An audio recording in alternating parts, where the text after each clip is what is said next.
Hi Siddapura, ಹೇಗಿದ್ರೆ ಎಲ್ಲರೂ. ನಾನಿವಾಗ ಅದೇ ನಮ್ಮದೇ ಊರಿನಲ್ಲಿರೋ ಒಂದು ಹೈಡ್ ಆಗಿರೋವಂಥ ಒಂದು ಫಾಲ್ಸ್ನ ಎಕ್ಸ್ಪ್ಲೋರ್ ಮಾಡಲಿಕ್ಕೆ ಅಂತಂದು ಬಂದಿದ್ದೇನೆ. ಹೋಗೋ ದಾರಿಯಲ್ಲಿ ನಾನು ಇವಾಗಿದ್ದೇನೆ. ಆ್ಯಕ್ಚುಲಿ ಸಿದ್ದಾಪುರ ಅಂದರೆ ನೀವು ನಮ್ಮವರಾಗಿ ನಿಮ್ಗೆ ಗೊತ್ತೇ ಇರಬೇಕು. ಎಲ್ಲ ಗುಡ್ಡ ಬೆಟ್ಟ, ಅಡಿಕೆ ತೋಟ ಅದನ್ನೆಲ್ಲ ದಾಟ್ಕೊಂಡು ಹೋಗಬೇಕಾಗುತ್ತೆ. ಹೋಗ್ತಾ ಇದ್ದೀನಿ. ರೆಗ್ಯುಲರ್ ಆಗಿ ಫಾಲ್ಸ್ನ ನೋಡ್ತಾ ಇರ್ತೀವಿ, ಬಟ್ ಜನರಿಗೆ ಗೊತ್ತಿಲ್ಲ ಇದ್ರ ಬಗ್ಗೆ ಈ ಫಾಲ್ಸ್ ಹಿಂಗಿದೆ ಅಂತಂದು. ಚೆನ್ನಾಗಿದೆ, ನಾವು ನೋಡಿದ್ದೇವೆಲ್ಲ, ಹೀಗಾಗಿ ನೀವು ನೋಡಿ ಅಂತಂದು ವಿಡಿಯೋನ ಶೂಟ್ ಮಾಡ್ಲಿಕ್ಕೆ ಹೋಗ್ತಾ ಇದ್ದೀನಿ. ಬನ್ನಿ ಹೋಗೋಣ. ಎಲ್ಲರಿಗೂ ನಮಸ್ತೆ, ನನ್ನ ಹೆಸರು ಶಶಿಧರ್. ನೀವು ನೋಡ್ತಾ ಇದ್ದಾರೆ ಸೋನ್ಪರ್ ಯೂಟ್ಯೂಬ್ ಚಾನಲ್. ಹೂದೋಟ ಅಂತ ಕರಿತೀವಿ ನಾವು. ಈ ತೋಟದ ಕೆಳಭಾಗದಲ್ಲಿ ನಾನು ನಿಂತಿದ್ದೇನೆ. ಒಂದು ಗುಡ್ಡ ದಾಟಿ ಆ ಕಡೆ ಡೌನ್ ಇಳಿದ್ಬಿಟ್ರೆ ಫಾಲ್ಸ್, ಆ್ಯಕ್ಚುಲಿ ಶಿರೋಳ್ ಫಾಲ್ಸ್ ಅಂತ ಅದು ಕಾಣಿಸಿಗುತ್ತೆ. ಬನ್ನಿ ಅದನ್ನ ನೋಡಿಬಿಟ್ಟು ಎಕ್ಸ್ಪೀರಿಯನ್ಸ್ನ ಫೀಲ್ ಮಾಡಿಬಿಟ್ಟು ಎಂಜಾಯ್ ಮಾಡೋಣ. ನೀವು ನೋಡ್ತಾ ಇರ್ಬೋದು, ಅದೇ ನಮ್ಮ ತೋಟದ ಅಕ್ಕಪಕ್ಕ ಎಲ್ಲ ಇದೇ ಥರ ನೀರು ಹರಿತಾನೆ ಇರುತ್ತೆ ಮಳೆಗಾಲದಲ್ಲಿ ಮತ್ತು ಬೇಸಿಗೆಯಲ್ಲಿ ಕೂಡ. ಈ ನೀರಿಂದ ಮೇನ್ ಮೂಲ ಮೇಲ್ಗಡೆ ಗುಡ್ಡದಿಂದ ಬರುತ್ತೆ. ಫಾಲ್ಸ್ಗೆ ದಾರಿ ಅಂದರೆ ನಮ್ಮದೇ ತೋಟದ ಮೇಲ್ಗಡೆಯಿಂದ ಹೋಗಬೇಕಾಗುತ್ತೆ. ಇದು ಅಡಿಕೆ ತೋಟ, ನೀವು ನೋಡ್ತಾ ಇದ್ದೀರಲ್ಲ ಇವಾಗ, ಇದು ಅಡಿಕೆ ತೋಟ. ಈ ಅಡಿಕೆ ತೋಟಕ್ಕೆ ನಾವು ಕರೆಯೋದು ಹೂವಿನ ತೋಟ ಅಂತ. ಆ್ಯಕ್ಚುಲಿ ಇಲ್ಲಿ ಮೊದಲಿಗೆ ಅಡಿಕೆ ಗಿಡಗಳ ಜೊತೆಗೆ ಯಾಲಕ್ಕಿ ಹಾಕ್ತಿದ್ವಿ, ಮತ್ತು ಕಾಳುಮೆಣಸು ರೆಗ್ಯುಲರಾಗಿ ಎಲ್ಲ ಕಡೆ ಇದ್ದೇ ಇರುತ್ತೆ ಅಡಿಕೆ ತೋಟ ಅಂದಮೇಲೆ. ಹಾಗೆ ಇಲ್ಲಿ ಕನಕಾಂಬರಿ ಹೂವು ಅಂತ ಬರುತ್ತಲ್ಲ, ಅದನ್ನ ಮೊದಲಿಗೆ ಸಿಕ್ಕಾಪಟ್ಟೆ ಬೆಳೀತಾ ಇದ್ರಂತೆ. ಮತ್ತು ಕ್ಯಾದಿಗೆ ಹೂವು ಅಂತಾರಲ್ಲ, ಮುಳ್ಳಿನ ಗಿಡದಲ್ಲಿ ಬೆಳೆಯುತ್ತೆ ಅದನ್ನ ನಾನು ನಿಮ್ಗೆ ಆಮೇಲೆ ತೋರಿಸ್ತೀನಿ. ಅದು ಬಿಟ್ಟಿದ್ರೆ ತೋರಿಸ್ತೀನಿ, ಇಲ್ಲಾಂದರೆ ಗಿಡನ ತೋರಿಸ್ತೀನಿ, ನಿಮಗೆ ಗೊತ್ತಾಗ್ಬೋದು. ನೋಡಿ, ನೀರೆಲ್ಲ ಈ ಟೈಪ್ ಹರ್ಕೊಂಡು ಹೋಗ್ತಾ ಇದೆ. ನಮ್ಮ ಮನೆಯಲ್ಲಿ ನಾವು ಕುಡಿಲಿಕ್ಕೆ ಬಳಸೋ ನೀರನ್ನೆಲ್ಲ ಏನಪ್ಪ ಅಂದರೆ ಇದೇ ಜಲದ ಮೂಲದಿಂದನೇ ನಾವು ತೊಗೊಂಡು ಹೋಗಿರೋದು. ಗುಡ್ಡ ಇದೆಯಲ್ಲ, ಆ ಗುಡ್ಡದ ಈ ಡೌನಲ್ಲಿ ಅಂದರೆ ಒಂದು ಸೈಡ್ ಡೌನ್ನಲ್ಲಿ ನಮ್ಮ ಈ ತೋಟ ಇದೆ, ಇನ್ನೊಂದು ಸೈಡ್ ಡೌನ್ನಲ್ಲಿ ಫಾಲ್ಸ್ ಇದೆ. ಬನ್ನಿ ನೋಡೋಣ. ಇವಾಗ ಫಾಲ್ಸಿಗೆ ಹೋಗಬೇಕು ಅಂದರೆ ನಾವು ಗುಡ್ಡನ ಒಂದು ಕಡೆಯಿಂದ ಹತ್ತಬೇಕಾಗುತ್ತೆ ಮತ್ತು ಒಂದು ಕಡೆಯಿಂದ ಇಳಿಬೇಕಾಗುತ್ತೆ. ಇವಾಗ ನನ್ನ ಜೊತೆಗೆ ನಾವು ಒಬ್ಬನೇ ಇಲ್ಲ, ನಮ್ಮ ತಮ್ಮನ ಕೂಡ ಬಂದಿದ್ದಾನೆ, ನಮ್ಮ ಚಿಕ್ಕಪ್ಪನ ಮಗ. ಗುಡ್ಡ ಹತ್ತಾ ಇದ್ದೇವೆ ಒಂದು ಸೈಡ್ನಿಂದ. ಈ ಗುಡ್ಡದ ಈ ಭಾಗದಲ್ಲಿ ನಮ್ಮ ತೋಟ ಇದೆ, ಮತ್ತು ಗುಡ್ಡದ ಆ ಭಾಗದಲ್ಲಿ ಅಂದರೆ ಆ ಡೌನಲ್ಲಿ ಆ ಫಾಲ್ಸ್ ಇದೆ. ನೋಡ್ತಾ ಇರಿ, ಗುಡ್ಡ ಬೆಟ್ಟ ಹತ್ತೋದು ನಮಗೇನು ಹೊಸದಲ್ಲ. ಮಲೆನಾಡವ್ರಿಗೆ ಟ್ರೆಕ್ಕಿಂಗ್ ಮಾಡೋದು ಅದೊಂದು ಹಾಬಿ ಅಲ್ಲ, ಆ್ಯಕ್ಚುಲಿ ಅವ್ರ ಜೀವನ ಅದು. ಕೆಲಸ ಮಾಡಬೇಕು ಅಂದ್ರೆ ಅವ್ರು ಗುಡ್ಡ ಹತ್ತಲೇಬೇಕಾಗುತ್ತೆ. ನಾರ್ಮಲ್ ಜೀವನದಲ್ಲಿ ಅವ್ರು ಡೈಲಿ ಏನಿಲ್ಲ ಅಂದರೂ ಸುಮಾರು ಟೈಮ್ ಗುಡ್ಡ ಹತ್ತಾರೆ, ಇಳಿತಾರೆ. ಬಟ್ ಬಯಲುಸೀಮೆಯವರು ಅದನ್ನ ಟ್ರೆಕ್ಕಿಂಗ್ ಅಂತಾರೆ ಮಲೆನಾಡು ಭಾಗಕ್ಕೆ ಬಂದು. ಬಟ್ ಮಲೆನಾಡವರಿಗೆ ಟ್ರೆಕ್ಕಿಂಗ್ ಬಗ್ಗೆ ಯಾವುದೇ ಇಂಟ್ರೆಸ್ಟ್ ಇರೋದಿಲ್ಲ.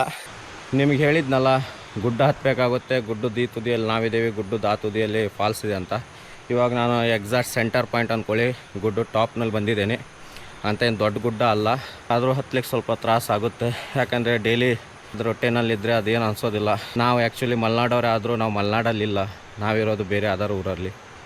ನಾನಿವಾಗ ಫಾಲ್ಸ್ನ ಮೊದಲು ಟಾಪ್ ವ್ಯೂದಿಂದ ನಿಮಗೆ ಕರ್ಕೊಂಡು ಹೋಗ್ತಾಯಿದ್ದೀನಿ. ಅಂದರೆ ಏನು ನೀರು ಮೇಲ್ಗಡೆಯಿಂದ ಕೆಳಗಡೆ ಬೀಳುತ್ತಲ್ಲ, ಆ ಕಡೆಗೆ ನಾನು ಇವಾಗ ಹೋಗ್ತಾಯಿದ್ದೀನಿ. ಅದಾದಮೇಲೆ ನಿಮಗೇನಪ್ಪ ಅಂದರೆ ಕೆಳಗಡೆಯಿಂದ ಅದು ಹೇಗೆ ಕಾಣಿಸುತ್ತೆ ಫಾಲ್ಸ್ ಅನ್ನೋದನ್ನ ತೋರಿಸ್ತೀನಿ. ಆ್ಯಕ್ಚುಲಿ ಆ ಫಾಲ್ಸ್ ಒಂದೇ ಡೈರೆಕ್ಷನಲ್ಲಿ ನೀರು ಬೀಳೋದಿಲ್ಲ, 3 ಸ್ಟೆಪ್ಪಾಗಿ ಬೀಳುತ್ತೆ. ಬನ್ನಿ ಇವಾಗ ನಾನು ಅದಕ್ಕೇನು ಫಾಲ್ಸ್ ಕ್ರಿಯೇಟ್ ಆಗುತ್ತಲ್ಲ ಆ ಪಾಯಿಂಟಿಗೆ ಹೋಗಿಬಿಟ್ಟು ಮೊದಲೇ ನಿಮ್ಗೆ ವ್ಯೂ ತೋರಿಸ್ತೇನೆ. ಮತ್ತು ಇನ್ನೊಂದು ಹೇಳಬೇಕಿತ್ತು, ಈ ನಮ್ಮ ಕಾಡು ಪಶ್ಚಿಮ ಘಟ್ಟ ಅಂದ್ಬಿಟ್ರೆ ಲೀಚಸ್ ಅಂತಾರಲ್ಲ, ಅದು ಸಿಕ್ಕಾಪಟ್ಟೆ ಇರುತ್ತೆ. ಮಳೆಗಾಲದಲ್ಲಂತೂ ಹೇಳೋದೇ ಬೇಡ, ಗೊತ್ತೇ ಆಗೋದಿಲ್ಲ ಗುರು. ಆ ಲೆಕ್ಕಕ್ಕೆ ಹತ್ಕೊಂಡ್ಬಿಡ್ತವೆ, ರಕ್ತನೂ ಹೀರ್ಬಿಡ್ತವೆ. ಈಗ ಆಲ್ರೆಡಿ 2 ಹತ್ತಿತ್ತು, ಮತ್ತೆ ಹತ್ತಿದ್ರೆ ನಾನು ನಿಮಗೆ ವಿಡಿಯೋದಲ್ಲಿ ತೋರಿಸ್ತೀನಿ. ನಾನು ನಿಮ್ಗೆ ಹೇಳಿದ್ನಲ್ಲ ಲೀಚಸ್ ಅಂತ, ನೋಡಿ ಅದೇ ಆಲ್ರೆಡಿ ರಕ್ತ ಹೀರ್ತಾ ಇದ್ದಾವೆ.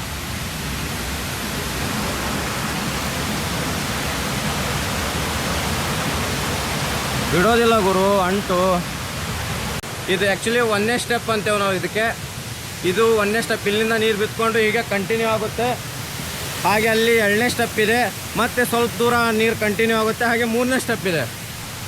ತುಂಬ ಚೆನ್ನಾಗಿದೆ ಗುರು. ಬಟ್ ಏನಪ್ಪ ಅಂದರೆ ಇದಕ್ಕೂ ದೊಡ್ಡ ಮಳೆ ಆಗುತ್ತಲ್ಲ, ಆವಾಗಡೆಲ್ಲ ಬರ್ಲಿಕ್ಕೆ ಆಗೋದಿಲ್ಲ.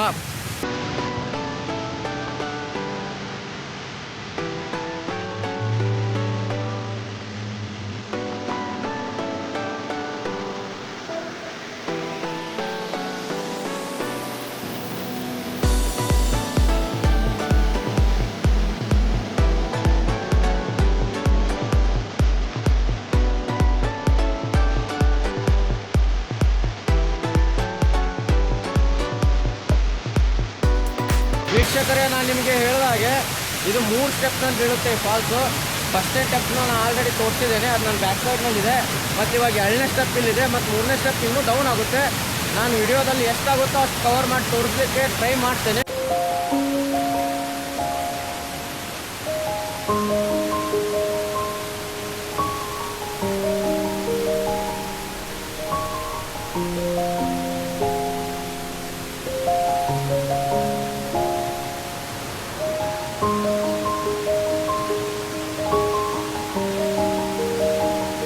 ಗುರು ನಿಜವಾಗ್ಲೂ ಏನಪ್ಪ ಅಂದರೆ ಶಿರೋಳ್ ಫಾಲ್ಸ್ ಚೆನ್ನಾಗಿದೆ, ತುಂಬಾ ಚೆನ್ನಾಗಿದೆ. ಹಾಗಂತ ತುಂಬ ಮಳೆ ಆದಾಗ ಇದೆಲ್ಲ ಏಕ ಕಾಣುತ್ತೆ ಗುರು. ತುಂಬಾ ಸೀನ್ ಖತರ್ನಾಕಾಗಿರುತ್ತೆ. ಯಾಕಂದ್ರೆ ನಾವು ನೋಡಿದ್ದೇವಲ್ಲ, ಹೀಗಾಗಿ ನಿಮಗೆ ತೋರಿಸ್ಲಿಕ್ಕೆ ಒಂದು ವಿಡಿಯೋ ಮಾಡ್ತಾ ಇದ್ದೀನಿ. ಫಾಲ್ಸ್ನ 2ನೇ ಸ್ಟೆಪ್ ಅಂತ ನಿಮಗೆ ಹೇಳಿದ್ನಲ್ಲ, ಆ ಸ್ಟೆಪ್ನ ಅಪೋಸಿಟ್ ನಿಂತಿದ್ದೇನೆ. ನೋಡಿ ಹೇಗೆ ಕಾಣಿಸ್ತಾ ಇದೆ ಅಂತ. ಬಟ್ ಬರೋದು ಸ್ವಲ್ಪ ಕಷ್ಟ ಆಯಿತು, ಯಾಕಂದರೆ ಊರಿಂದು ನೀರಿನ ವ್ಯವಸ್ಥೆ ಎಲ್ಲ ಈ ಫಾಲ್ಸಿಂದನೇ ಹೋಗಿದೆ. ಅಂತರ್ಜಲದ ನೀರನ್ನೇ ಮನೆಯಲ್ಲಿ ಬಳಸೋದು. ಮತ್ತೇನಪ್ಪ ಅಂದ್ರೆ ಪೈಪ್ಲೈನ್ ಎಲ್ಲ ಸ್ವಲ್ಪ ಅರ್ಧಾಗಿತ್ತು, ಅದನ್ನ ಮತ್ತೇನಾದ್ರು ನಾವು ಡಿಸ್ಟರ್ಬ್ ಮಾಡಿ ಪೈಪ್ಲೈನ್ ಹೊಡೆದ್ಬಿಟ್ರೆ ಕಷ್ಟ ಅಲ್ವಾ.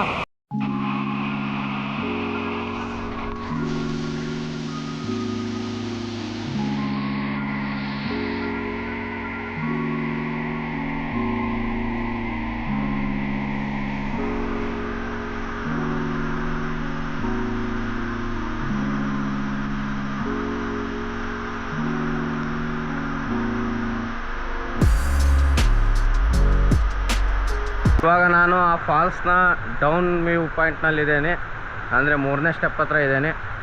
ನೀವು ನೋಡ್ಬೋದು ಇವಾಗ ನಾನು ಅದ್ರ ಹತ್ರ ಹೋಗ್ತಾ ಇದ್ದೀನಿ. ನಿಮ್ಮ ಸೈಡಲ್ಲೆಲ್ಲ ನದಿ ಅನ್ಬೋದು, ನಮ್ಮ ಸೈಡೆಲ್ಲ ನಾವು ಅವಳೆ ಕೊಡ್ಲು ಅಂತೇವಿ. ನೀರಲ್ಲಿ ಇಳಿದೆ ಹೋಗ್ತಾ ಇದ್ದೇನೆ.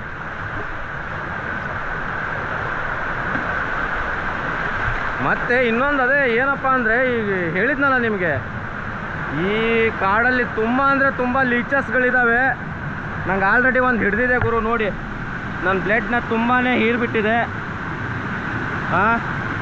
ಬಿಡಿಸ್ಕೊಂಡಾಯಿತು, ನಾನು ಅದ್ರ ಕೆಲಸ ಅದು ಮುಗಿಸಿದೆ ಇವಾಗ. ಬಟ್ ಏನು ಮಾಡೋಕು, ಪರಾವಲಂಬಿ ಬದುಕೊಳ್ಳಿ ಹೋಗಿ. ಇದ್ರ ಬಗ್ಗೆ ಡೀಟೇಲ್ಸ್ ಮತ್ತೆ ನಿಮಗೆ ಕೊಡ್ತೇನೆ. ಇದ್ರದ್ದು ಸುದ್ದಿ ಕೇಳಿದರೆ ನಿಮ್ಗೆ ತುಂಬಾ ಆಶ್ಚರ್ಯ ಆಗ್ತೀರಾ ನೀವು. ಬನ್ನಿ ಫ್ರೆಂಡ್ಸ್, ಇವಾಗ ಫಾಲ್ಸ್ನ ಅಂದರೆ 3ನೇ ಸ್ಟೆಪ್ ಕಡೆ ನಾವು ಬಂದಿದ್ದೇವೆ ಇವಾಗ ಅಂತ ಹೇಳಿದೆ. ಬಟ್ ಏನಪ್ಪ ಅಂದರೆ ಅದನ್ನ ಹತ್ತಿರದಿಂದ ನಿಮಗೆ ಇನ್ನೂ ತೋರಿಸಿಲ್ಲ ನಾನು. ಇವಾಗ ನಾನು ಹತ್ತಿರಕ್ಕೆ ಹೋಗ್ತಾ ಇದ್ದೇನೆ, ಅದ್ರ ಹತ್ತಿರ ಹೋಗ್ಬಿಟ್ಟು ನೋಡೋಣ. ಬಟ್ ಮ್ಯಾಟರ್ ಏನಪ್ಪ ಅಂದರೆ ಇಲ್ಲಿ ಲೀಚಸ್ದು ಸಿಕ್ಕಾಪಟ್ಟೆ ಪ್ರಾಬ್ಲಮ್ಮು. ಪಶ್ಚಿಮ ಘಟ್ಟಗಳ ನಾಡಲ್ವಾ, ತುಂಬ ಅಂದರೆ ತುಂಬ. ಇವಾಗ ನೋಡ್ತಾ ಇದ್ದೀರಾ ನೀವು ಇಲ್ಲಿ, ಅವಾಗ ತೋರಿಸಿದ್ನಲ್ಲ ಒಂದು ಲೀಸ್ಟ್ ನನ್ನ ಬ್ಲಡ್ ಕುಡಿತಾ ಇತ್ತು, ಅದು ಕುಡ್ದಿದ್ದಲ್ದಂಗೆ ಮತ್ತು ನಂದು ಇಷ್ಟೊಂದು ಬ್ಲಡ್ ಲಾಸ್ ಆಗ್ತಾಯಿದೆ. ಬಟ್ ಹಂಗಂತ ಆ್ಯಕ್ಚುಲಿ ಅದ್ರದ್ದು ಡೀಟೇಲ್ಸ್ ಹೇಳಬೇಕು ಅಂದರೆ ತುಂಬಾ ಇದೆ. ಅದನ್ನು ನಾನು ರಿಟರ್ನ್ ಹೋಗುವಾಗ ಅದ್ರದ್ದು ಡೀಟೇಲ್ಸ್ನ ನಿಮ್ಮ ಜೊತೆಗೆ ಶೇರ್ ಮಾಡ್ಕೊಳ್ತೀನಿ.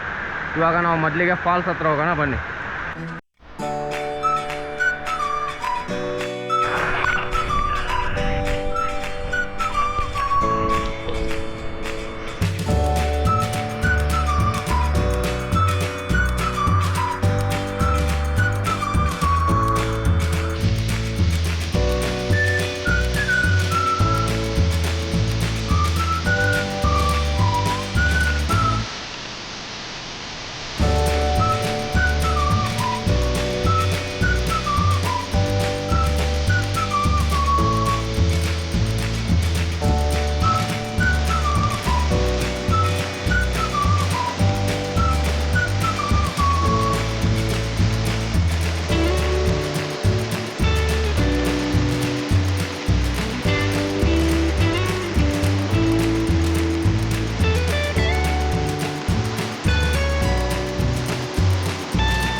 ಕೇವ್ ಇದೆ.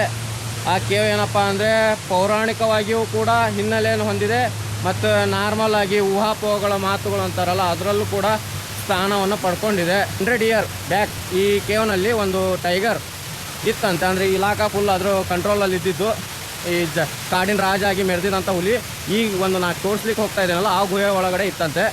ಇದು ಏನಪ್ಪ ಅಂದರೆ ಫ್ಯಾಕ್ಟು. ಬಟ್ ಊಹಾಪೋಹದ ಕಥೆಗಳಂದರೆ ಇಲ್ಲಿ ಒಂದು ನಿಂಬೆಹಣ್ಣನ್ನು ಹಾಕಿದರೆ ಇಟ್ಟಿಗೆ ಅಂತ ಬರುತ್ತೆ. ಐತಿಹಾಸಿಕ ಸ್ಥಳಕ್ಕೆ ಅದು ಹೆಸರುವಾಸಿಯಾಗಿದೆ. ಅಲ್ಲಿ ಶಿವಾಲಯವನ್ನು ನೀವು ನೋಡ್ಬೋದು. ಆ ಇಟ್ಟಿಗೆ ಊರಿನಲ್ಲಿ ಒಂದು ಕೆರೆ ಇದೆ. ಆ ಕೆರೆ ಒಳಗಡೆ ಏನಪ್ಪ ಅಂದರೆ ಇಲ್ಲಿ ಹಾಕಿದಂಥ ನಿಂಬೆಹಣ್ಣು ಅಲ್ಲಿ ಹೋಗಿ ಮೇಲೆ ಬರ್ತಾ ಇತ್ತಂತೆ. ಹಾಗೆ ಇನ್ನೊಂದು ಕಥೆಗಳ ಪ್ರಕಾರ ನಮ್ಮ ಕರ್ನಾಟಕ ಮಾತೆ ಭುವನೇಶ್ವರಿ ತಾಯಿಯವರು, ಭುವನೇಶ್ವರಿ ಅಮ್ಮನವರು ಭುವನಗಿರಿ ನಮ್ಮ ಸಿದ್ದಾಪುರ ತಾಲೂಕಿನಲ್ಲಿ ಏನಿದೆ ಇಲ್ಲಿರುವಂಥ ಒಂದು ಬಾವಿಯಲ್ಲಿ ಕೂಡ ಇಲ್ಲಿ ಹಾಕಿದಂಥ ಲಿಂಬೆಹಣ್ಣು ಮೇಲೆ ಹೇಳ್ತಾ ಇತ್ತಂತೆ. ಇದೆಲ್ಲ ಏನಪ್ಪ ಅಂದರೆ ಊಹಾಪೋಹದ ಕಥೆಗಳು. ಬಟ್ ಫ್ಯಾಕ್ಟ್ ಏನಪ್ಪ ಅಂದರೆ ಇಲ್ಲಿ ಒಂದು ಹುಲಿ ಇತ್ತಂತೆ ಈ ಕೇವನಲ್ಲಿ, ಅದು ರಿಯಲ್. ಯಾಕಂದರೆ ನೀರು ಎಲ್ಲಿರುತ್ತೆ ಅಲ್ಲಿ ನೀರು ಕುಡಿಲಿಕ್ಕೆ ಅಂದ್ಬಿಟ್ಟು ಕಾಡು ಪ್ರಾಣಿಗಳು ಬಂದೇ ಬರ್ತಾರೆ, ನಿಜಾನ.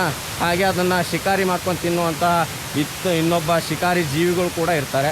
ಆ್ಯಕ್ಚುಲಿ ಇರ್ತಾರೆ ಅಂತ ಏನಕ್ಕೆ ಹೇಳ್ತಾ ಇದ್ದೀನಿ ಅಂದರೆ ನಾವು ಒಬ್ಬ ಶಿಕಾರಿ ಕೂಡ ತಾನೇ, ಅದಕ್ಕೆ ಹೇಳ್ತಾ ಇದ್ದೀನಿ. ಇಲ್ಲ ಅಂದಿದ್ರೆ ಅದು ಇದು ಅನ್ಬೋದಿತ್ತು. ನಾವು ಒಂದು ಶಿಕಾರಿನೇ ಅಲ್ವಾ.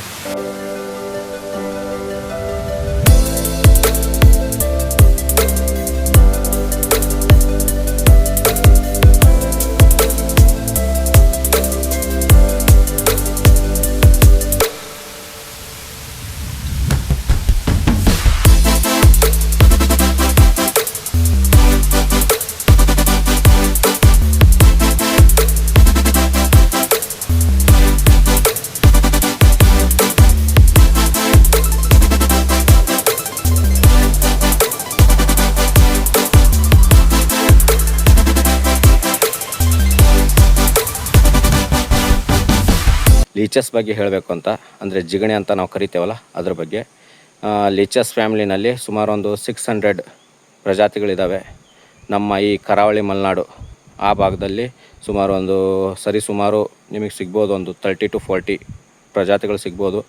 ಮತ್ತು ನಾವು ಇಲ್ಲಿ ಅದಕ್ಕೆ ಜಿಗಣಿನೂ ಅನ್ನೋದಿಲ್ಲ, ಮತ್ತೊಂದು ಅನ್ನೋದಿಲ್ಲ. ನಮ್ಮ ಮಲೆನಾಡು ಭಾಗ ಅಂದರೆ ಕರಾವಳಿ ಆಗಿರಲಿ ಅಥವಾ ಪಶ್ಚಿಮ ಘಟ್ಟಗಳ ಭಾಗದಲ್ಲೆಲ್ಲ ನಾವು ಉಂಬಳ ಅಂತ ಕರಿತೀವಿ. ಅದು ನಿಮ್ಗೆ ಗೊತ್ತಿರಲೇಬೇಕು. ಅದೇನಪ್ಪ ಅಂದರೆ ಅದ್ರ ವೈಶಿಷ್ಟ್ಯ, ಅದನ್ನ ಆಯುರ್ವೇದಿಕ್ಕಾಗಿ ಕೂಡ ನಾವು ಅದನ್ನ ಟ್ರೀಟ್ಮೆಂಟ್ ರೀತಿ ತೊಗೊಳ್ಬೋದು. ಮತ್ತು ಅದೇನಪ್ಪ ಅಂದರೆ ಅದು ಯಾವ ರೀತಿ ಬೈಟ್ ಮಾಡುತ್ತೆ ಅಂತ ನಿಮಗೆ ಗೊತ್ತಿರ್ಬೋದು. ಕಚ್ಚೋದು ಅದು ನಮ್ಗೆ ಗೊತ್ತೇ ಇರೋದು, ಹಾಗೆ ಅರಿವೇ ಇಲ್ದಂಗೆ ಕಚ್ಕೊಂಡು ಅದ್ರ ಕೆಲಸ ಅದು ಮುಗಿಸ್ಕೊಂಡು ಹೋಗ್ತಾ ಇರುತ್ತೆ. ಆದರೆ ಇನ್ನೊಂದೇನಪ್ಪ ಅಂದರೆ ನೀವು ನೋಡಿರ್ಬೋದು, ಇದನ್ನ ಯಾರೂ ನೀವು ಗಮನ ಕೊಟ್ಟಿರೋದಿಲ್ಲ, ಅದು ಆ್ಯಕ್ಚುಲಿ ವಾಯ್ ಶೇಪ್ನಲ್ಲಿ ನಮಗೆ ಕಚ್ಚುತ್ತೆ. ಸ್ಕಿನ್ನನ್ನು ಡಿವೈಡ್ ಮಾಡಿಬಿಟ್ಟು ಅದರಿಂದ ಬ್ಲಡ್ಡನ್ನು ಅಬ್ಸರ್ವ್ ಮಾಡ್ಕೊಳ್ಳುತ್ತೆ. ಆ ಟೈಪ್ ವಾಯ್ ಶೇಪ್ನಲ್ಲಿ ಕಟ್ ಮಾಡಿದಾಗ ನಮ್ಮ ಬ್ರೈನಿಗೆ ಅದ್ರ ಸೆನ್ಸೇ ಗೊತ್ತಾಗೋದಿಲ್ಲ. ಇದು ಫ್ಯಾಕ್ಟ್. ಏನಪ್ಪ ಅಂದರೆ ಅದು ಆ ರೀತಿ ಸ್ಮೂತಾಗಿ ಅದ್ರ ಕೆಲಸ ಮುಗಿಸ್ಕೊಂಡು ಬಿದ್ದೋಗ್ಬಿಡುತ್ತೆ. ಬಟ್ ಅದರಿಂದ ನಮಗೇನು ತೊಂದರೆ ಇಲ್ಲ, ಅದು ಆ್ಯಂಟಿಬಯೋಟಿಕ್ ಆ್ಯಕ್ಚುಲಿ. ಬಟ್ ಆದರೂ ಅದಾದಮೇಲೆ ಸ್ವಲ್ಪ ರಿಚಸ್ ಬರುತ್ತೆ, ಕಡಿತಾ ಇರುತ್ತೆ. ಒಂದು 2 days ಅದು ತುರಿಕೆ ಅಂತವೆಲ್ಲ ನಾವು ಅದು ಆಗ್ತಾನೆ ಇರುತ್ತೆ. ಅದು ನಿಮಗೆಲ್ಲ ಗೊತ್ತಿದ್ದಿದ್ದೆ. ಹಾಗತ್ತಾ ನಾವು ನೋಡೋವಂಥ ಈ ಕುಂಬಳ ಜಾತಿ ಇದೆಯಲ್ಲ, ಇದು ಚಿಕ್ಕ ಜಾತಿ. ಮತ್ತು ಬಯಲು ಸೀಮೆ ಕಡೆಯಲ್ಲಿ ಇದೇ ಜಾತಿಗೆ ಜಿಗಣೆ ಅಂತ ಕರೀತಾರೆ, ಅದು ತುಂಬ ದೊಡ್ಡದಿರುತ್ತೆ. ಕುಂಬಳ ಅಂತ ನಾವೇನು ಕರಿತೇವಲ್ಲ, ಅದು ಒಂದರಲ್ಲೇ ಮೇಲ್ ಮತ್ತು ಫಿಮೇಲ್ ಎರಡೂ ಇರುತ್ತೆ. ಅದು ಏನಪ್ಪ ಅಂದರೆ ಅಪಸ್ವರ ಈಗ ಹೆಂಗೆ ಎರೆಹುಳು ಇದೆಲ್ಲ ಕೊಳ್ಳುತ್ತೆ.